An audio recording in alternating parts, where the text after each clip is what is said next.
Deeds, your favorite realtor here at the Deeds Group at Remax, and I am coming at you with your January market update.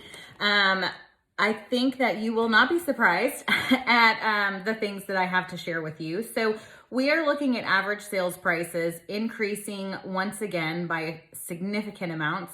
In January of last year, the average sales price in Tarrant County was $325,000.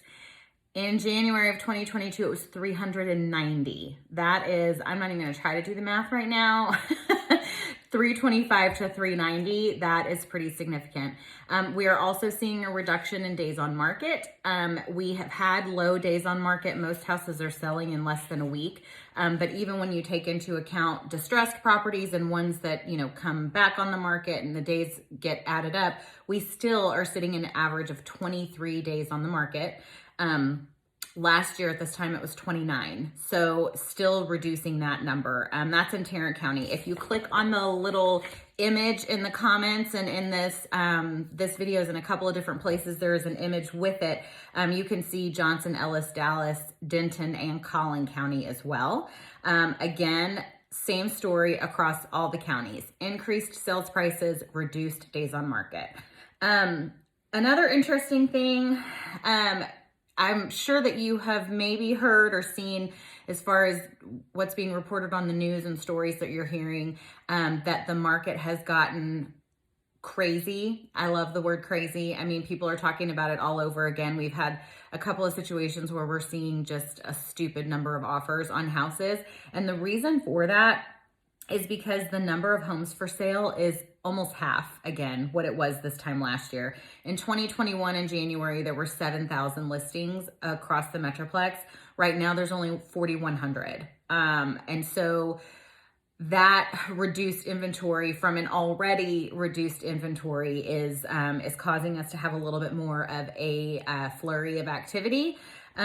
So what we're hoping to see and what I anticipate is that as we get into the spring months, into March and April, that we will see an increase in inventory. We will still see multiple offers. We will still see the days on market being super small. But instead of having like a gajillion offers on a property, maybe there's only a few. So that is the hope.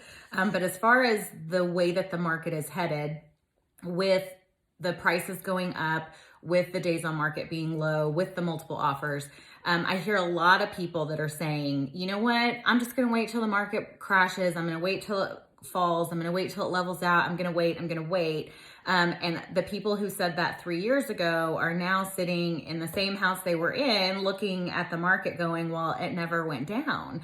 And I think that is going to be the case for quite some time. Obviously, I don't have a crystal ball, but even when things do eventually even out, I do not think that we're going to see a giant crash the way that we did, 10 years ago or 12 years ago. I think we're going to see the market eventually plateau or level out a little bit, but I think that's going to take another couple of years. It's not happening this year, and I don't think it's happening next year. Again, no crystal ball. I'm basing all of that off of the economic forecasts that we read and pay attention to. But all that to say, if you are thinking about moving, if you are not happy in the home that you're in, if you're not in your dream home yet, please let us know, because we do have solutions. We have ways to help you figure out a plan to get into the house that you want.